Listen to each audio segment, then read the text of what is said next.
Fala galera, episódio extra de sábado aqui pra vocês. Eu queria aproveitar que na quinta o Bolsonaro foi pra Papuda e falar aqui hoje sobre como as democracias morrem. Esse é um livro famoso, né, que vive sendo citado por aí. Foi escrito em 2018 por dois autores dos Estados Unidos. Então é um livro que fala a partir de uma perspectiva que não é a nossa, mas mesmo assim traz alguns elementos legais pra gente entender o Brasil de hoje. Então a gente vai começar dando uma olhada na tese central do livro, que é bastante simples, na verdade, né? Eles basicamente defendem que os líderes autoritários de hoje vão destruindo, né? Vão minando a democracia por dentro, usando as próprias regras do jogo democrático para isso, diferente de antes, né? Quando essas rupturas aconteciam através de processos mais violentos, de processos mais abruptos. Okay? Depois a gente vai dar uma olhada, então, nos métodos que esses líderes usam para conseguir avançar com essa agenda. A gente também vai ver quais são os jeitos de frear esses líderes autoritários e como a gente pode identificar os traços do autoritarismo. E no fim a gente vai pensar em como o Brasil se relaciona com os pontos levantados pelos autores. Para hoje é isso aí, galera. Beleza? Então bora lá!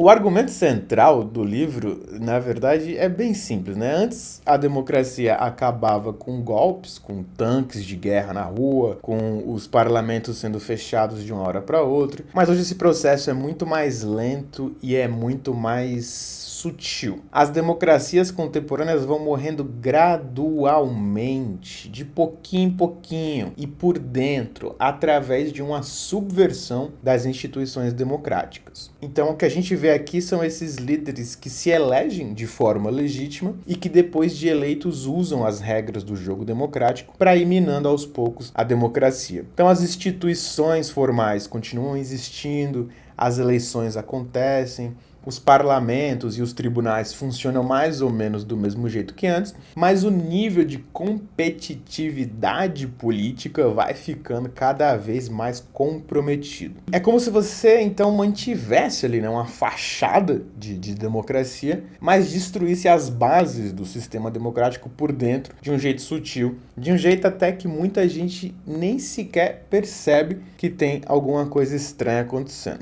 E aí os autores trazem alguns métodos específicos que são usados nesse processo. Em primeiro lugar, o que acontece é uma captura gradual das instituições, né? Então esses líderes vão aumentando a influência que eles têm sobre os tribunais, eles vão marginalizando os adversários políticos que têm alguma relevância e vão também mudando certas regras para conseguir atender certos interesses pessoais. Então o judiciário, né, que na real tem essa função aí de freio a possíveis abusos de poder, ele passa a ser controlado ou a sofrer uma influência muito maior através de nomeações estratégicas ou de pressão política mesmo, né? Então, por exemplo, aqui no Brasil, os bolsonaristas sonham com dominar o Senado para conseguir fazer impeachment dos ministros do Supremo e com isso controlar o STF. Só que, ao mesmo tempo, eles têm projetos de emenda à Constituição que podem permitir que o Congresso suspenda decisões do STF, por exemplo, né? Ou projetos para facilitar a remoção de ministros do Supremo também, né? Classificando a usurpação de competência como um crime de responsabilidade. Então aqui fica clara a importância que o judiciário tem nessa conversa, né? Pela própria natureza de contenção, né? E não só o STF, mas qualquer órgão independente, né? O Fed agora nos Estados Unidos está sofrendo uma interferência do Trump, Polícia Federal aqui no Brasil com o Bolsonaro. Então, simplesmente por ser um órgão independente, isso já faz com que vire alvo. Mas tem outro ponto importante aqui, ó. Os membros do STF não são eleitos e eles ficam no cargo até se aposentar. Aí tudo isso junto faz com que o STF seja o alvo preferido dos candidatos a ditador por aí pelo mundo. Então, não por acaso, esse ataque ao STF é um padrão que a gente vê em vários exemplos, né? Na Venezuela, na Hungria, como a gente viu agora também aqui no Brasil, né? O segundo ponto que os autores trazem é que o controle de recursos estatais é usado para criar vantagens competitivas absolutamente injustas imorais, sem vergonha mesmo, né? Os recursos públicos são usados para beneficiar os aliados e para prejudicar os oponentes, né? Então, aqui o Trump é um mestre. Mano, ele já chegou a usar propriedades dele para receber eventos oficiais do governo.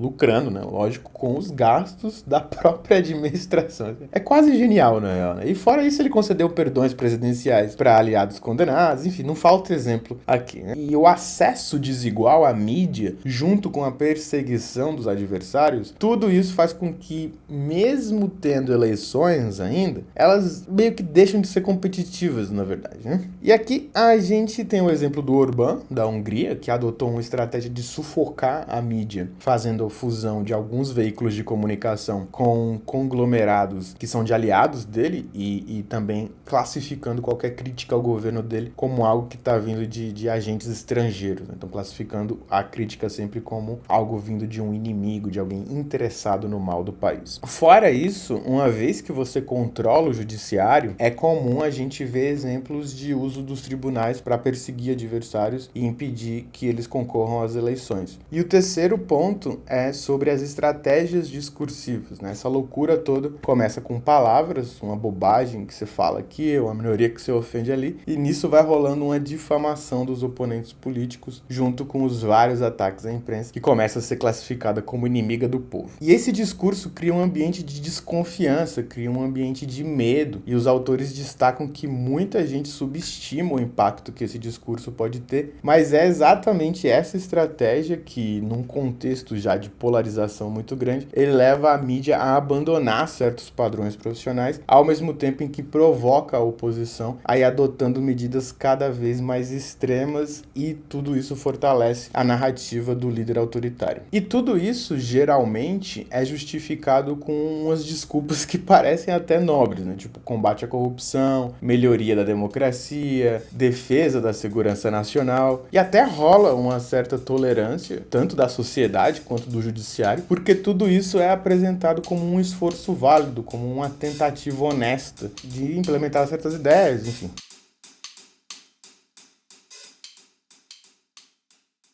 Mas será que tem alguém que pode proteger a democracia da ascensão de líderes autoritários? Bom, historicamente, nos Estados Unidos, os partidos costumavam ter uma atuação forte nesse papel aí de barrar candidatos com um perfil autoritário antes que eles conseguissem começar a causar problema. E aqui tem uma questão importante, né, uma questão muito interessante. Esse mecanismo de proteção, na real, ele é um método bastante elitista. É basicamente um grupo de dentro das elites políticas barrando alguém que não joga conforme as regras deles. E alguém que geralmente conta com um apoio popular relevante. Então é um pouco complicado, né? É um mecanismo antidemocrático que serve para proteger a democracia. Um mecanismo antidemocrático que serve para proteger a democracia. E aqui eu acho que cabe uma pergunta, né? Se já existia esse mecanismo, então por que o Trump conseguiu ser bem-sucedido no projeto dele, enquanto outros candidatos de um perfil parecido simplesmente fracassaram? E aí os autores trazem dois fatores que eles identificam como principais. Primeiro, a flexibilização das regras de financiamento das campanhas lá nos Estados Unidos, porque ela permitiu que candidatos com recursos próprios meio que contornassem as estruturas partidárias tradicionais. Então aqui o partido que a gente viu agora há pouco, que tinha uma função importante para barrar os doidos, aqui os partidos ficaram enfraquecidos. E em segundo lugar, as mídias alternativas, as redes sociais, porque elas criaram canais diretos de comunicação com os eleitores e que não depende mais de filtros partidários, né? Então, mais uma vez, o partido político perdeu relevância e isso ajudou a vida do Trump.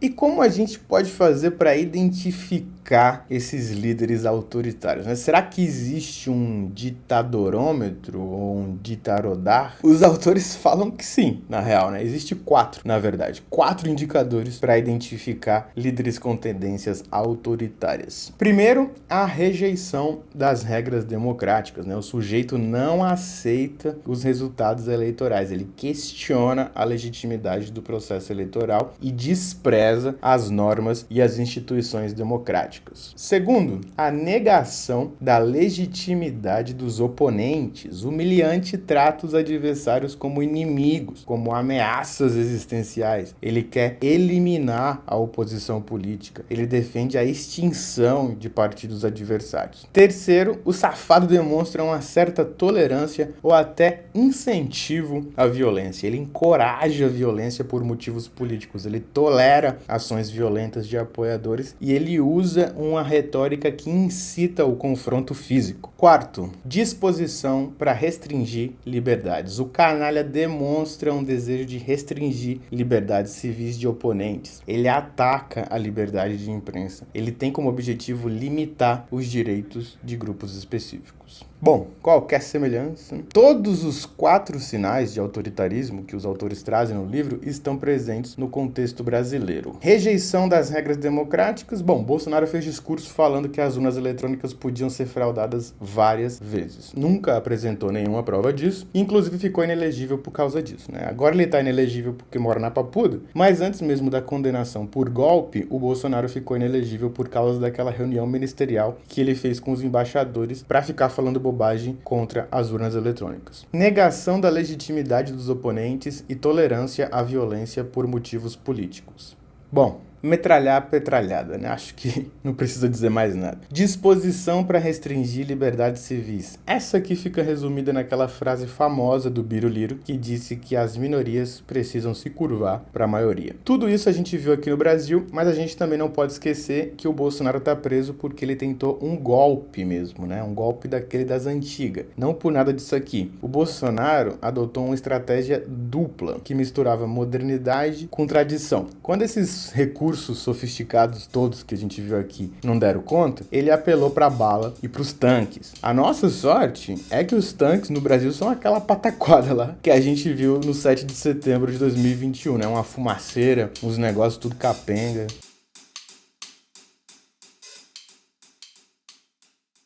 Então, com isso, a gente conclui que estamos tudo fudido. Mas tem algumas questões que ficam abertas aí e são mais interessantes do que qualquer conclusão. Por exemplo, como é que fica essa história aí de defender a democracia usando métodos antidemocráticos? E o que a gente pode fazer quando uma parte grande da sociedade civil simplesmente não se importa com a democracia? São questões complicadas que com certeza rendem bastante assunto, mas hoje eu fico por aqui. Muito obrigado por ter ouvido até o final. Agradeço também a Pitox, que fez a capa desse episódio. Confere aqui na descrição o Instagram dele se você quiser conhecer mais sobre esse trabalho. Roteiro, edição e apresentação são feitos por mim. Meu nome é Daniel Cunha e se você gostou desse episódio, eu peço que você compartilhe com alguém que você acha que vai gostar também. Avalie o podcast aí, segue se ainda não seguiu. E é isso aí. Um abraço. Até a próxima.